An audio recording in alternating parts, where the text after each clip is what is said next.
கிராமத்தின் ஓரத்தில் மண் சாலையோரத்தில் இருந்தது ஒரு பழைய குடிசை. அந்த குடிசையில் வாழ்ந்தவர் ரங்கையா. வயது 65 கடந்திருந்தாலும் அவரது கைகளில் இன்னும் ஒரு மெக்கானிக்கின் உறுதியான பிடி இருந்தது. தலைமுடி வெள்ளையாகி முகத்தில் சுருக்கங்கள் நிரம்பினாலும் கண்களில் மட்டும் இன்னும் நம்பிக்கை ஒளி மின்னியது. ரங்கையா ஒரு காலத்தில் ஒரு பெரிய லாரி கம்பெனியில் மெக்கானிக்காக வேலை பார்த்தவர். காலம் சென்றது. கம்பெனி மூடப்பட்டது. மனைவி நோயால் இறந்தார். பிள்ளைகள் நகரம் சென்றுவிட்டு அவரை மறந்தார்கள். இப்பொழுது அவருக்கு இருந்தது ஒரு பழைய ஸ்பானர், சில கருவிகள் மற்றும் உயிரோடு போராடும் மனம். கிராம பஸ் நிறுத்தம் அருகே ஒரு இடிந்த டின் ஷெட்டில் ரங்கையா தன் மெக்கானிக் கடையை ஆரம்பித்தார். பெயர் பலகை இல்லை, விளம்பரம் இல்லை. ஆனால் அவரது கைப்பணிதான் அவருக்கான விளம்பரம்.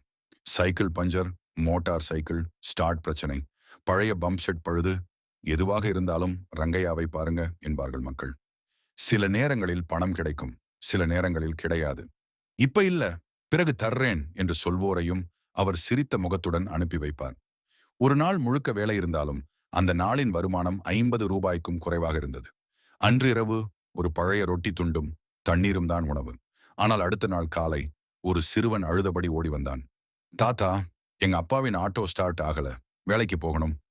பசியை மறந்து ரங்கையா ஆட்டோவை சரி செய்தார். அந்த சிறுவனின் அப்பா பணம் தர முயன்ற போது ரங்கையா சொன்னார், பையன் படிக்கட்டும், அதுவே எனக்கு கூலி.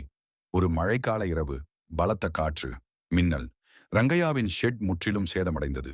கருவிகள் நனைந்தன, சில உடைந்தன. அன்று அவர் அழுதார். வறுமை இல்லை, தன் தொழிலை இழந்து விடுவோமோ என்ற பயம். அடுத்த சில நாட்களில் கிராம மக்கள் ஒன்று சேர்ந்தனர். யாரோ ஒரு மரக்கட்டையை கொடுத்தார், யாரோ டின் ஷீட்டை, யாரோ பழைய கருவிகளை.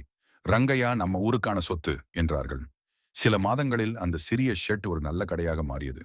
ஒரு உள்ளூர் செய்தித்தாளில் கூட செய்தி வந்தது. இப்போது ரங்கையா பணக்காரர் இல்லை, ஆனால் அவர் மரியாதையில் செல்வந்தர். இளைஞர்களுக்கு அவர் சொல்லும் ஒரே வார்த்தை, கதை சொல்லும் கருத்து, வறுமை மனிதனை வீழ்த்தலாம், ஆனால் விடாமுயற்சியும் நேர்மையும் அவனை உயர்த்தும். வீடியோ உங்களுக்கு பிடிச்சிருந்தா உங்கள் ஃப்ரெண்ட்ஸுக்கு ஷேர் பண்ணுங்கள், லைக் பண்ணுங்கள், மறக்காமல் நம்ம சேனலை சப்ஸ்கிரைப் பண்ணுங்கள்.